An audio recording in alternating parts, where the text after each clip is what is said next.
"My aunt will be down presently, Mr. Nuttel," said a very self-possessed young lady of 15. "In the meantime, you must try and put up with me." Framton Nuttel tried to think of the correct phrase to flatter the niece of the moment without insulting the aunt that was to come. Privately, he doubted that these formal visits on a series of total strangers would really help the nerve cure which he was supposed to be undergoing. "I know how it will be," his sister had said when he was preparing to migrate to the small country town. "You will bury yourself down there and not speak to a living soul, and your nerves will be worse than ever from moping. I shall just give you letters of introduction to all the people I know there. Some of them, as far as I can remember, were quite nice." Framton wondered whether Mrs. Sappleton, the lady he was about to meet, was one of the nice ones. "Do you know many of the people round here?" asked the niece, when she judged that they had had enough silent communion. "Hardly a soul," said Framton. "My sister stayed here before, though, about 4 years ago, and she gave me letters of introduction to some of the people here." He made the last statement in a tone of distinct regret. "Then you know practically nothing about my aunt?"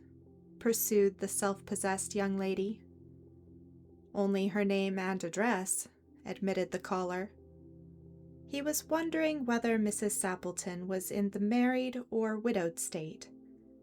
An undefinable something about the room where they sat seemed to suggest masculine inhabitants. "Her great tragedy happened just 3 years ago," said the child. "That would be after your sister's time." "Her tragedy?" asked Framton. Somehow, in this restful country spot, tragedy seemed out of place. "You may wonder why we keep that window wide open on an October afternoon," said the niece, gesturing at a large French window that opened onto a lawn. "It is quite warm for the time of year," said Framton. "But has that window got anything to do with the tragedy?" "Out through that window, 3 years ago exactly, her husband and her 2 young brothers went off for a day's hunting trip. They never came back.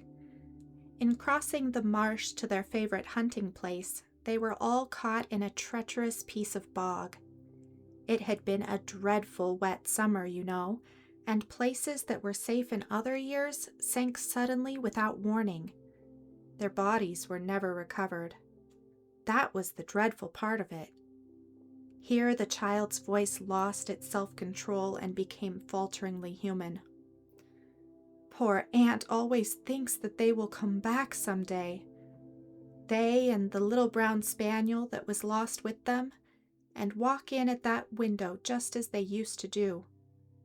That is why the window is kept open every evening till it is dusk. Poor dear aunt.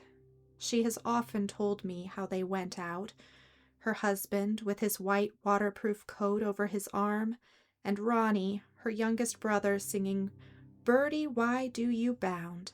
as he always did to tease her, because she said it got on her nerves. Do you know, sometimes on still, quiet evenings like this, I almost get a creepy feeling that they will all walk in through that window." She broke off with a little shudder.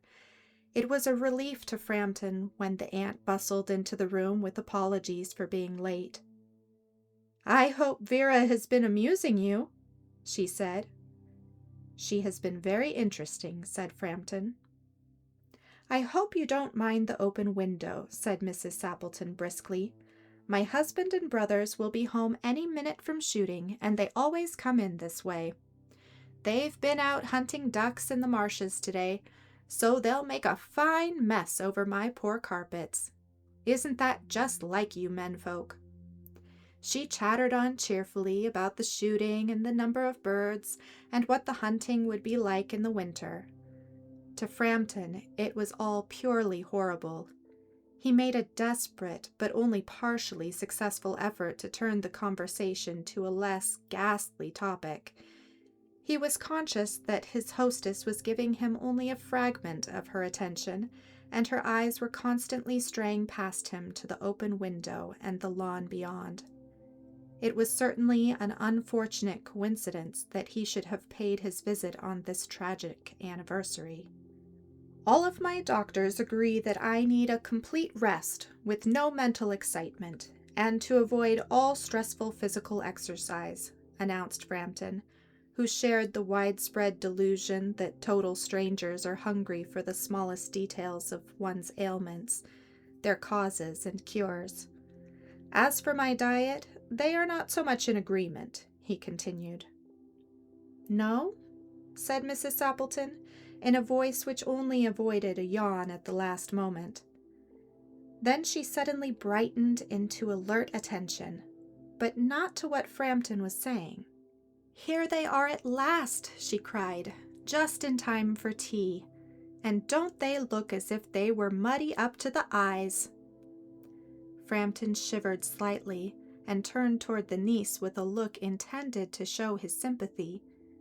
The child was staring out through the open window with a dazed horror in her eyes. In a chill shock of nameless fear, Framton swung round in his seat and looked in the same direction. In the deepening twilight, 3 figures were walking across the lawn towards the window.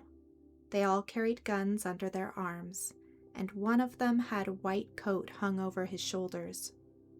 A tired brown spaniel kept close at their heels. Noiselessly they neared the house, and then a hoarse young voice chanted out of the dusk, "I said, Bertie, why do you bound?" Framton grabbed wildly at his cane and hat.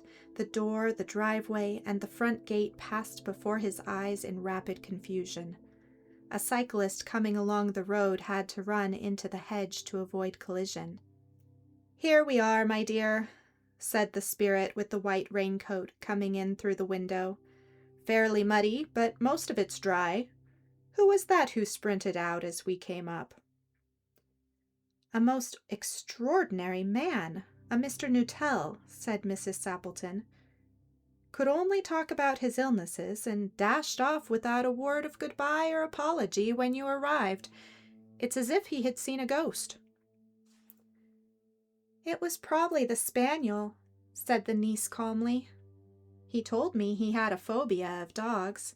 He was once chased into a cemetery somewhere in India by a pack of wild dogs, and had to spend the night in a newly dug grave with the creature snarling and snapping and foaming just above him. Enough to make anyone lose their nerve." Romance at short notice was her specialty.